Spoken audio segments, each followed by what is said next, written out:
Olá, bom dia, boa tarde, boa noite. Estamos começando mais um vídeo aqui da Escola Bíblica da Primeira Igreja Batista em São Gonçalo do Amarante. Estamos estudando o Sermão do Monte. Na nossa última aula falamos sobre as orientações de Jesus Cristo para os seus discípulos de serem sal e luz do mundo, né? Conservando o mundo para Deus e iluminando o mundo, né, com a luz de Cristo. Hoje falaremos sobre a justiça do cristão e sobre o que Jesus fala da relação entre nós, cristãos, e a lei e o Antigo Testamento. Lembrando que dúvidas, você pode me escrever aí nesse e-mail ou deixar seu comentário aí abaixo no vídeo. Nosso texto base de hoje está lá em Mateus capítulo 5, dos versículos 17 ao 20. Então, abra sua Bíblia, pegue papel, caneta e acompanhe as nossas observações no texto.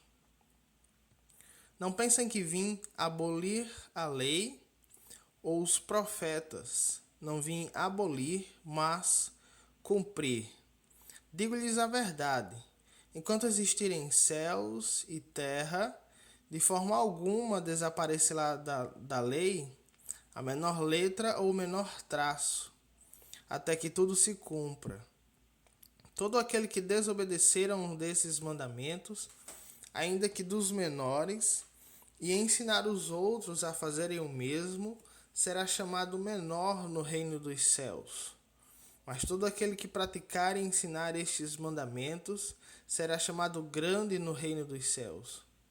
Pois eu lhes digo que, se a justiça de vocês não for muito superior à dos fariseus e mestres da lei, de modo nenhum entrarão no reino dos céus.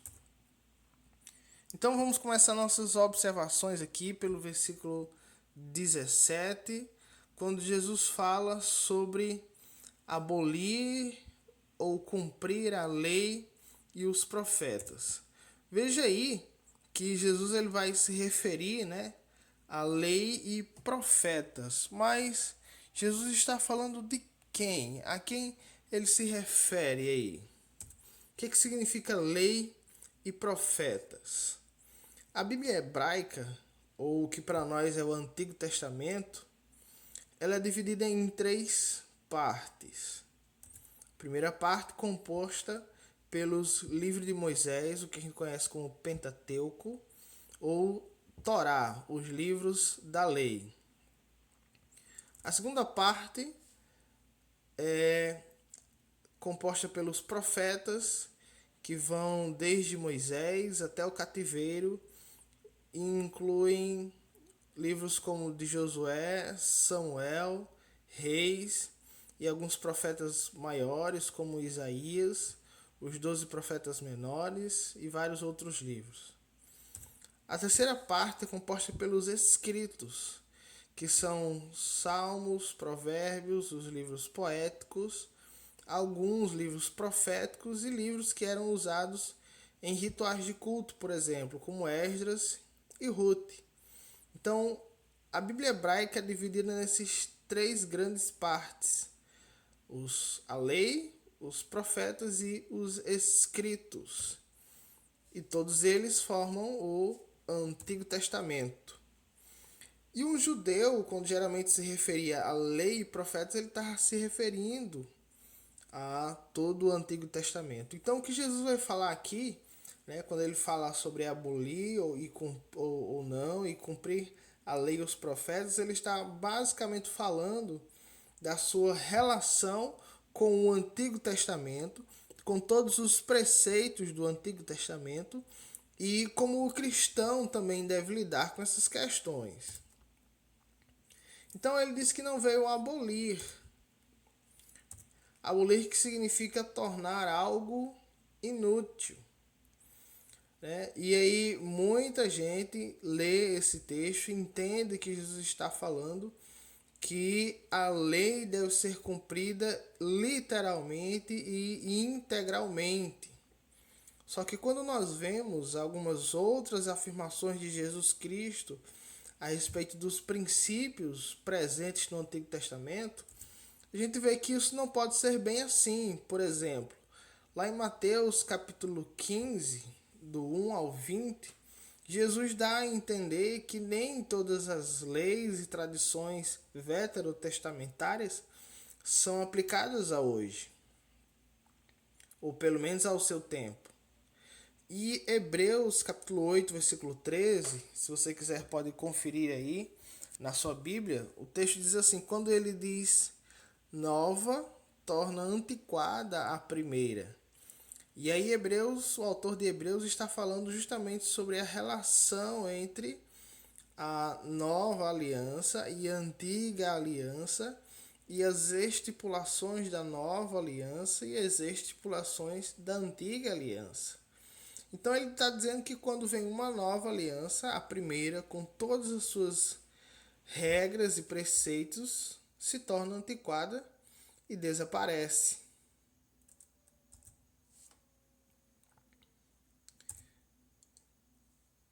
Então, e em seguida, Jesus diz que não veio abolir, mas cumprir. E aí a gente entende melhor o que Jesus quis dizer com não veio abolir, né? Mas cumprir. Cumprir vem de uma palavra grega chamada plerou, que significa completar ou preencher até o máximo. Então significa que Jesus veio completar a compreensão das leis do Antigo Testamento, dar o verdadeiro sentido de como a lei deveria ser entendida. Então, quando Jesus disse que não veio abolir, não quer dizer que todos os preceitos do Antigo Testamento são válidos, mas quer dizer que eles devem ser compreendidos da forma correta. E isso nos traz alguns princípios importantes sobre o relacionamento de Cristo com o Antigo Testamento. Primeiro, é que Jesus não veio substituir os ensinos do Antigo Testamento.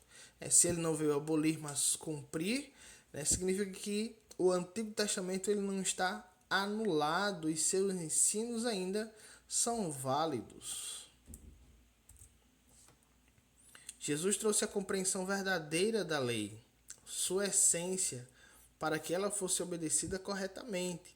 Então, o problema não é o ensino do Antigo Testamento, mas cumpri-lo da forma correta, coisa que, como nós veremos mais à frente, não acontecia nos tempos de Jesus, com os ensinos dos fariseus. A lei ela aponta para Jesus. Jesus ele é o cumprimento e o fim da lei. Então, todas as estipulações da lei mostram quem Jesus Cristo é. E o Antigo Testamento ainda é importante para os cristãos. Muita gente lê, lê a Bíblia separando o Antigo e o Novo Testamento e não conseguem enxergar uma continuidade entre o Antigo e o Novo, ou mesmo uma validade do Antigo Testamento. E aí esse ensino de Jesus Cristo veio para nos mostrar que o Antigo Testamento, sim, ainda é importante e contém princípios importantes para os cristãos de hoje. O problema é que eles devem ser verdadeiramente compreendidos. Em seguida, Jesus fala sobre o cumprimento literal e completo da lei do Antigo Testamento. Ele fala aí, cita a menor letra ou o menor traço. Jesus aí ele está se referindo a uma letra do alfabeto hebraico, que é essa letra que você está vendo aí na tela, que se chama o Iod, que é uma letra bem pequenininha, e o menor traço é um acento, que existe também no alfabeto hebraico. Então, Jesus enfatiza aí, agora o aspecto completo da lei, e fala da sua importância completa, né? Ele passa a focar na lei, ele ressalta mais uma vez a importância completa da lei, né? Ao ponto de que nem a menor letra ou menor traço, né, nem o iode ou o acento do alfabeto hebraico deixarão de ser cumpridos. Em algumas versões aí nós podemos ter, né, a referência a um tio ou uma vírgula, que são também, né, sinais do nosso alfabeto português, que são muito pequenos e às vezes até difíceis de perceber. E veja que falando do cumprimento e da importância da lei, Jesus compara com os céus e a terra, né? Então ele compara a lei com o cosmos criado, né? E tudo isso passará, né? Mas a lei de Deus, né? Os seus princípios, seus mandamentos éticos são bem maiores que tudo isso, que até mesmo a criação, que os céus e a terra. Depois Jesus fala sobre, né, Jesus falou no versículos 17 e 18 sobre a relação dele com a lei, com o Antigo Testamento e sobre a importância. E agora ele fala sobre a importância dos seus discípulos cumprirem essa lei. Ele diz: todo aquele que desobedecer a um desses mandamentos, ainda que dos menores, e ensinar os outros a fazerem o mesmo, será chamado menor no reino dos céus. Então Jesus chama a atenção para, né, o fato de que todos os aspectos da lei de Deus, dos seus mandamentos, são importantes, que não adianta fazer distinção entre mandamentos mais importantes ou menos importantes, entre mandamentos maiores e mandamentos menores. Não faz sentido dar preferência a mandamentos maiores e negligenciar mandamentos menores. Todos os mandamentos da lei de Deus devem ser obedecidos. E aí ele fala principalmente, né, que pois a justiça de vocês deve ser superior à justiça dos fariseus. E o que Jesus quer dizer com justiça aí? Justiça está relacionado à nossa prática ética e moral, né? Aos mandamentos que nós obedecemos, a como nós agimos na nossa sociedade, a como nós cumprimos os princípios que Deus estabelece, né? O nosso caráter em relação aos problemas, aos dilemas, às questões que nos aparecem. E aí Jesus compara a nossa justiça com a justiça dos fariseus. Mas qual era a justiça dos fariseus? Os fariseus eram mestres, doutores, conhecedores da lei na época de Jesus. E como nós veremos ainda em lições mais à frente, os fariseus eles manipulavam a lei e eles ficavam muito presos a questões pequenas e sem importância e negligenciavam questões muito mais importantes. Você pode ver isso no texto já citado lá de Mateus capítulo 15, né, quando Jesus acusa os fariseus de deixarem de ajudar o próximo, né, e darem o dízimo, deixarem de ajudar os seus pais, né, e darem o dízimo, quando uma coisa não devia substituir a outra, né? E aí mais à frente também, quando Jesus vai falar sobre alguns mandamentos sobre não matarás, sobre não adulterarás, né? A gente vai ver que os fariseus, os judeus na época de Jesus, possuíam 613 leis no total, e eles tentavam cumprir todas elas, mas de forma muito hipócrita, né? Um bom exemplo disso é o que Jesus vai falar mais à frente sobre não matarás, né? E Jesus disse que os fariseus cumpriam não matarás apenas como o fato de não assassinar alguém, mas não demonstravam o amor pelo seu próximo. E aí Jesus diz que ensina que isso é errado e chama os fariseus de hipócritas porque eles não demonstravam, né, o cumprimento verdadeiro da lei, não demonstravam verdadeiramente amor a Deus e ao próximo. Então essa era a justiça dos fariseus. Era assim que os fariseus se portavam na sociedade. Eles eram cheios de tradições, cheios de usos e costumes, e muitas vezes nas suas tradições negligenciavam o verdadeiro mandamento de Deus, a essência da lei de Deus. Então, por isso Jesus fala da nossa justiça, e ele ensina que o cristão, que a justiça do cristão deve exceder a justiça dos fariseus. E como o cristão supera a justiça farisaica, né? É justamente agindo contrário aos fariseus, né? É não agindo de forma hipócrita, é cumprindo, buscando cumprir verdadeiramente a essência da lei que Deus estabeleceu.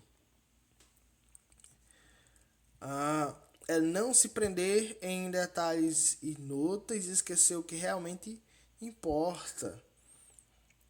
É adorar a Deus de coração, praticar boas obras, demonstrando amor verdadeiro pelo próximo e cultuar a Deus não só pelo costume, mas pelo prazer de adorá-lo. Então é assim que o cristão, né, supera a justiça dos fariseus.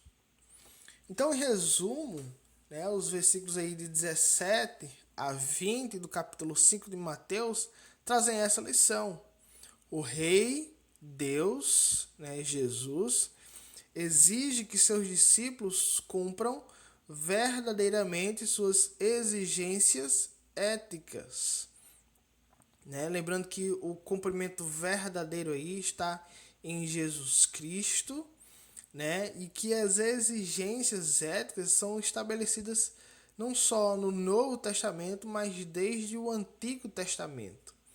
Então essa é a lição para os discípulos do reino. Então agora vamos à teoria, à prática, né? Como podemos refletir mais em algumas questões sobre aquilo que você acabou de ouvir. Então vamos ver algumas perguntas. O que Jesus quis dizer quando falou que veio cumprir a lei, né? Se você quiser aí, dê uma pausa no vídeo, tenta responder aí no seu caderno, fazendo a sua anotação.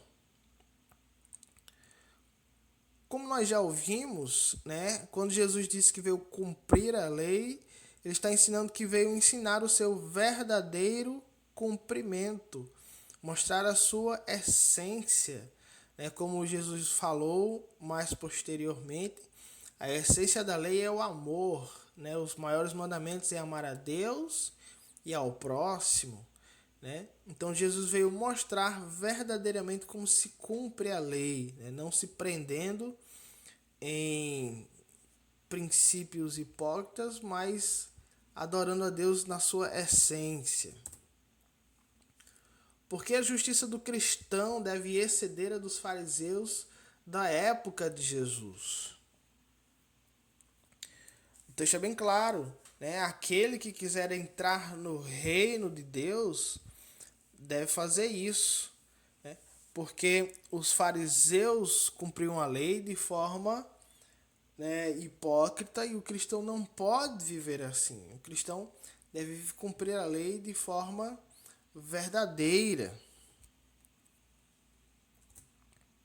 Que tipos de atitudes demonstram que a justiça do cristão excede a dos fariseus, né? Então agora você precisa pensar de forma mais prática. Como é que no seu dia a dia a sua justiça excede a dos fariseus?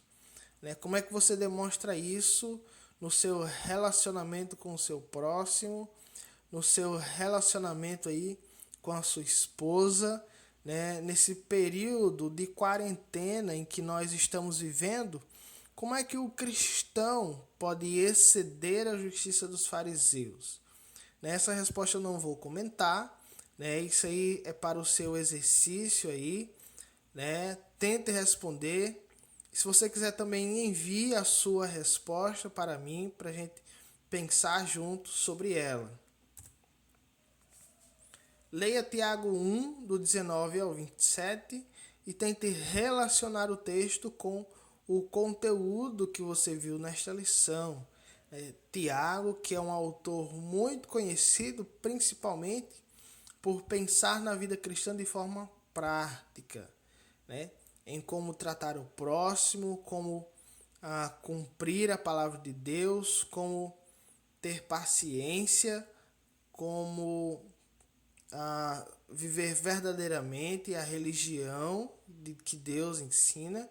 Então, dê uma lida nesse texto aí e veja o que você pode relacionar com aquilo que você ouviu na lição de hoje.